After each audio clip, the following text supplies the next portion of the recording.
Official: Russian troops have reached Kyiv. Zelensky fled. Ukraine will soon fall. NATO will disintegrate in 48 hours.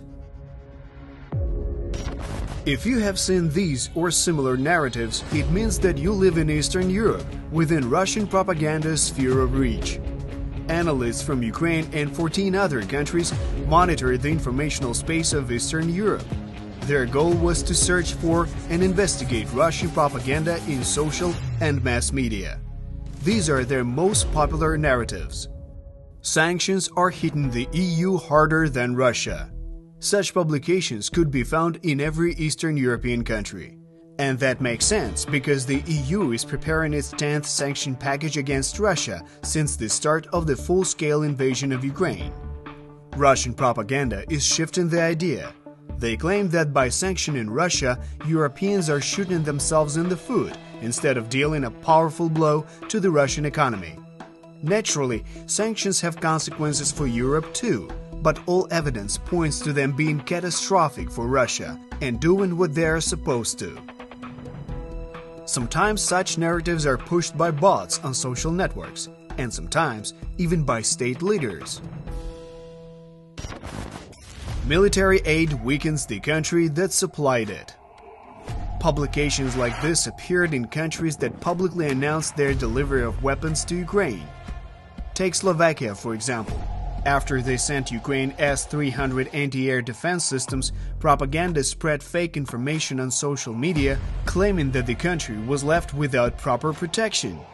There was a similar reaction to North Macedonia's transfer of T-72 tanks. They were trying to intimidate the Polish audience by saying that the country was being disarmed and that Poland would be the next target of Russian attacks. This is how Russians tried to reduce the amount of shipments to Ukraine. They understand that the more weapons Ukraine has, the closer their defeat. They know that they are unable to fight Western weapons on the battlefield, so they do so on the internet. NATO and EU are weak and will soon fall apart. With these publications, Russian propaganda tried to influence emotions, particularly inducing fear. For example, Estonians were intimidated by the possibility of NATO being able to refuse to comply with Article 5 in the event of a full-scale war with Russia. This article states that an attack on one is an attack on all. This would mean that Estonia would be left one-on-one with Russia.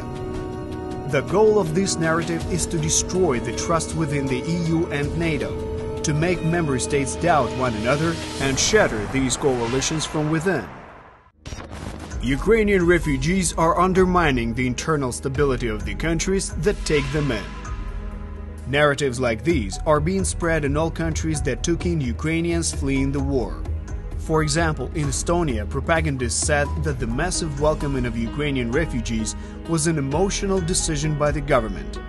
Russia is trying to discredit Ukrainian refugees in the eyes of foreigners and strip them of support with the help of this disinformation, turning the local population against Ukraine at the same time. Ukraine is weak and losing the war. There were several variations of this narrative, from taking Kyiv in 3 days to Ukraine will lose anyway because Russia has the second best army in the world. But they all came down to Ukraine having no chance of winning. However, on the battlefield, Ukraine is proving that all these narratives are fake news. Ukraine's army has already liberated 40% of the territories occupied after February 24th. And this was before the delivery of modern Western weapons.